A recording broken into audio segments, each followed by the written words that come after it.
അസ്സലാമു അലൈക്കും വറഹ്മത്തുള്ളാഹി വബറകാതുഹു.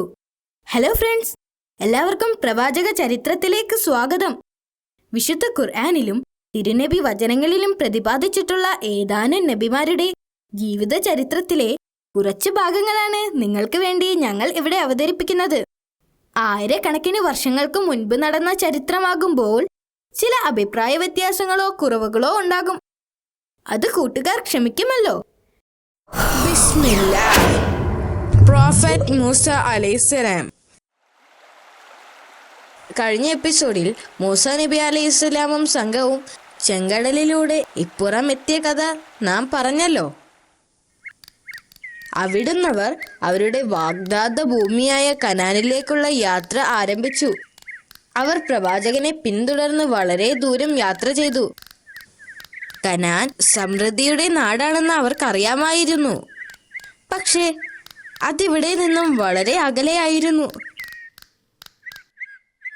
അവരുടെ യാത്രയ്ക്കിടയിൽ സൂര്യന്റെ കത്തുന്ന ചൂട് അവർ കേൾക്കാതിരിക്കാനായി കരുണാമയനായ അല്ലാഹു സുബ്ഹാനഹു വ തആല മേഘങ്ങളെ കൊണ്ട് അവർ പോകുന്നിടത്തെ എല്ലാം തണൽ നൽകി.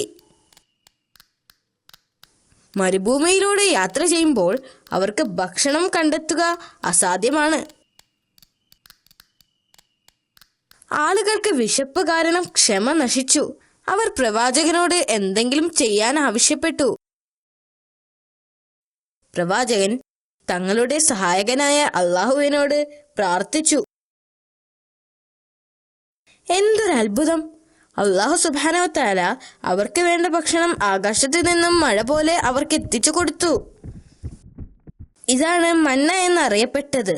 ഈ ഭക്ഷണം കഴിച്ച് ജനങ്ങൾ മടുത്തപ്പോൾ അവർ പ്രവാചകനോട് മാംസാഹാരം ആവശ്യപ്പെട്ടു. പ്രവാചകൻ വീണ്ടും അല്ലാഹുവിനോട് പ്രാർത്ഥിച്ചു.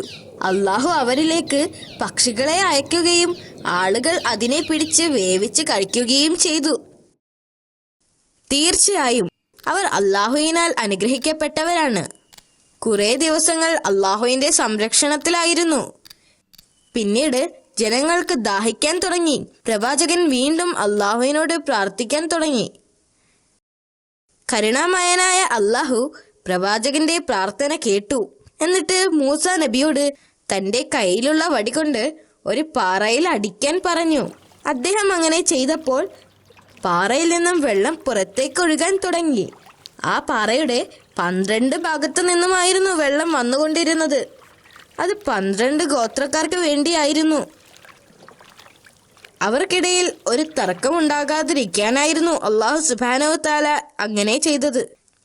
തങ്ങൾക്ക് ആവശ്യമുള്ളതെല്ലാം ലഭിച്ചുകൊണ്ടിരുന്നപ്പോൾ അവർ അഹങ്കാരികളായി മാറി. അവർ അല്ലാഹുവിനെ അനുസരിക്കാതിരിക്കുകയും ചെയ്തു. ദിവസങ്ങൾ കഴിയുന്തോറും അവർ ഓരോരുത്തരും പ്രവാചകനോട് പരാതി പറയാൻ തുടങ്ങി. അവർക്ക് യാത്ര ചെയ്ത് മടുത്തെന്നും അവർക്ക് തിരിച്ച് ഈജിപ്തിലേക്ക് തന്നെ പോവാനും പ്രവാചകനോട് ആവശ്യപ്പെട്ടു.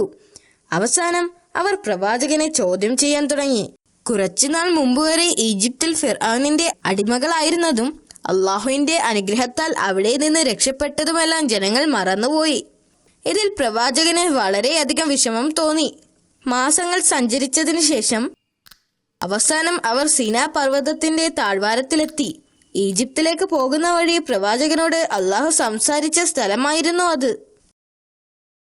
അവിടെ എത്തിയപ്പോൾ പ്രവാചകൻ അവരോട് അദ്ദേഹം മടങ്ങി വരുന്നതുവരെ അവിടെ നിൽക്കാൻ പറഞ്ഞിട്ട് മലമുകളിലേക്ക് പോയി. പ്രവാചകൻ മടങ്ങി വരുന്നതുവരെയുള്ള ഉത്തരവാദിത്തങ്ങൾ തന്റെ സഹോദരൻ ഹാറൂണിനെ ഏൽപ്പിച്ചു. പിന്നീട് പ്രവാചകൻ മലമുകളിൽ കയറി. അത് വളരെ ബുദ്ധിമുട്ടേറിയതായിരുന്നു. അദ്ദേഹം പർവ്വതത്തിന്റെ മുകളിലെത്തിയപ്പോൾ അന്ന് കണ്ട അതേ തീ അവിടെ ഇപ്പോഴും ഉണ്ടായിരുന്നു.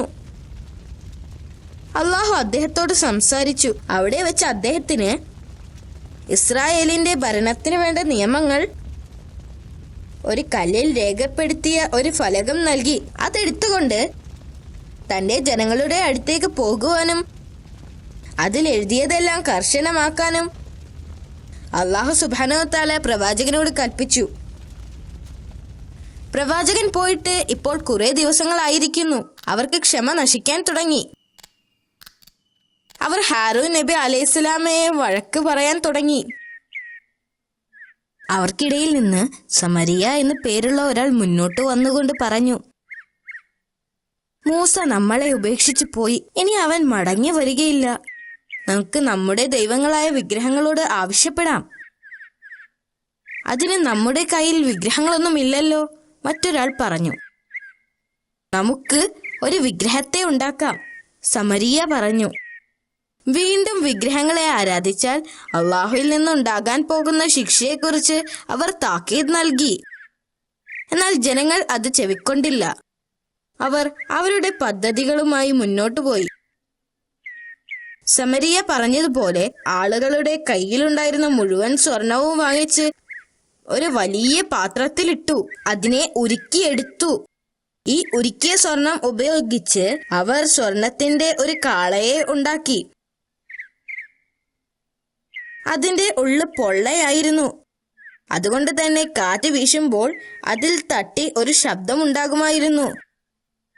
അത് കേട്ടപ്പോൾ ഇസ്രായേലർ ഇത് അവരുടെ ദൈവമാണെന്ന് വിശ്വസിച്ചു. അതിനെ ആരാധിക്കാൻ തുടങ്ങി. 40 ദിവസങ്ങൾക്ക് ശേഷം മൂസാ നബി അലൈഹിസ്സലാം തിരിച്ചു വന്നു. അദ്ദേഹം ഇതാണ് കണ്ടത്. സ്ത്രീകളും പുരുഷന്മാരും കാളയുടെ പ്രതിമയ്ക്ക് ചുറ്റും നിന്ന് നൃത്തം കളിക്കുന്നതും അതിനെ ആരാധിക്കുന്നതുമാണ്. അദ്ദേഹത്തിന് ദേഷ്യവും വിഷമവും ഉണ്ടായി. അദ്ദേഹം ദേഷ്യത്തോടെ കയ്യിലുണ്ടായിരുന്ന ഗ്രന്ഥം തറയിലേക്കെറിഞ്ഞു. പ്രവാചകൻ തന്റെ സഹോദരന്റെ മുടിയിൽ പിടിച്ച് വലിച്ചുകൊണ്ട് ദേഷ്യത്തോടെ ചോദിച്ചു, എന്റെ അസാന്നിധ്യത്തിൽ ജനങ്ങളെ ശ്രദ്ധിക്കണമെന്ന് ഞാൻ നിന്നോട് പറഞ്ഞതല്ലേ? ഹാറൂൻ നബി അലൈഹിസ്സലാം തന്നെ വിടാൻ അപേക്ഷിച്ചുകൊണ്ട് സഹോദരനോട് പറഞ്ഞു, ഞാൻ അവരെ ഇതിൽ നിന്ന് പിന്തിരിപ്പിക്കാൻ ശ്രമിച്ചതാണ്. പക്ഷേ അവരാരും അത് ചെവിക്കൊണ്ടില്ല. മാത്രമല്ല എന്നെ കൊല്ലുമെന്ന് ഭീഷണിപ്പെടുത്തുകയും ചെയ്തു. അപ്പോൾ സമരി പ്രവാചകന്റെ അടുത്തേക്ക് വന്നുകൊണ്ട് പറഞ്ഞു, ഞാൻ നിങ്ങളുടെ കാൽപാദത്തിനടിയിൽ നിന്നും ഒരു നുള്ളു മണ്ണ് എടുക്കുകയാണ്. അത് ഞങ്ങളുണ്ടാക്കിയ ദൈവത്തിന്റെ മേൽ വിതറാനാണ്. ഇത് കേട്ടപ്പോൾ പ്രവാചകന് ദേഷ്യം വന്നു. പ്രവാചകന്റെ കൺമുന്നിൽ നിന്നും എങ്ങോട്ടെങ്കിലും മാറിപ്പോകാൻ സമരിയയോട് പ്രവാചകൻ ആവശ്യപ്പെട്ടു. നിങ്ങൾ ഇവിടുന്ന് പോവുക. നിങ്ങളുടെ ജീവിതം നിങ്ങൾ ഒറ്റയ്ക്ക് ജീവിക്കുക.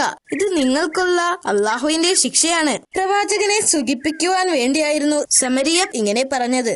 പക്ഷെ പ്രവാചകന് കൂടുതൽ ദേഷ്യം വരികയാണ് ചെയ്തത്. പിന്നീട് പ്രവാചകൻ ആ സ്വർണ്ണ വിഗ്രഹത്തെ നശിപ്പിച്ചു. അദ്ദേഹത്തിന് അറിയാമായിരുന്നു വിഗ്രഹങ്ങളെ ആരാധിച്ചതിന് അള്ളാഹു അവരെ ശിക്ഷിക്കുമെന്ന്.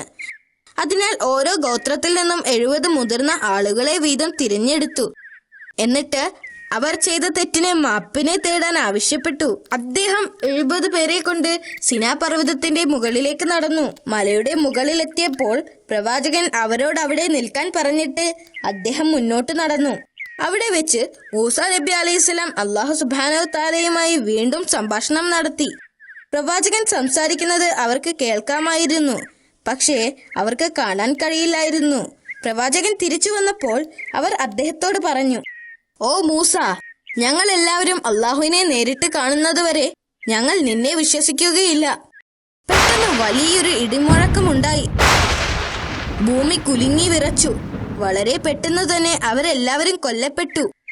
മലയുടെ താഴ്വാരത്തിൽ നിൽക്കുന്ന ഇസ്രായേലരായ ജനങ്ങളോട് എന്ത് പറയുമെന്നോർത്ത് പ്രവാചകൻ വിഷമിച്ചു. ആ 70 പേർ അവരിൽ ഏറ്റവും നല്ലവരായിരുന്നു. പ്രവാചകൻ വീണ്ടും അള്ളാഹുവിന്റെ അടുത്തേക്ക് പോയി അവർക്ക് വേണ്ടി ക്ഷമ ചോദിച്ചു. അള്ളാഹു സുബ്ഹാനഹു തആല അദ്ദേഹത്തിന്റെ പ്രാർത്ഥന സ്വീകരിച്ചു. മരിച്ചുപോയ ആളുകളെ ഉയർത്തെഴുന്നേൽപ്പിക്കുകയും ചെയ്തു.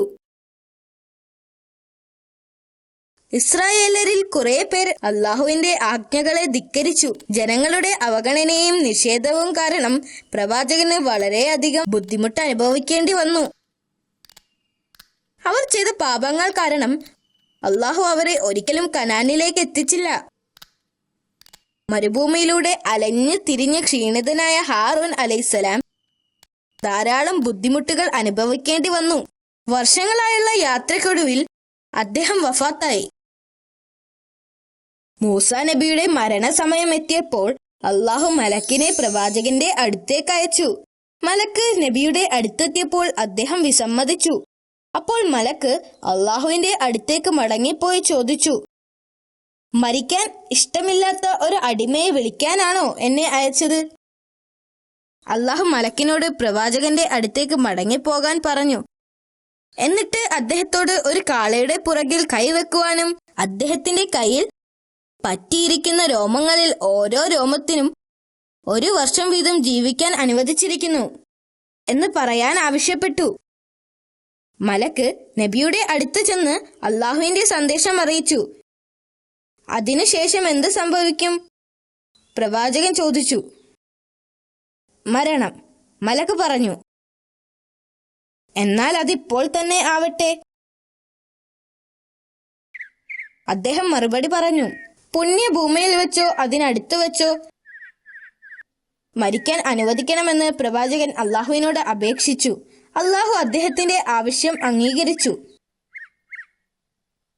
അദ്ദേഹം ദൂരെ നിന്ന് തന്റെ വാഗ്ദത്ത ഭൂമി കണ്ടു.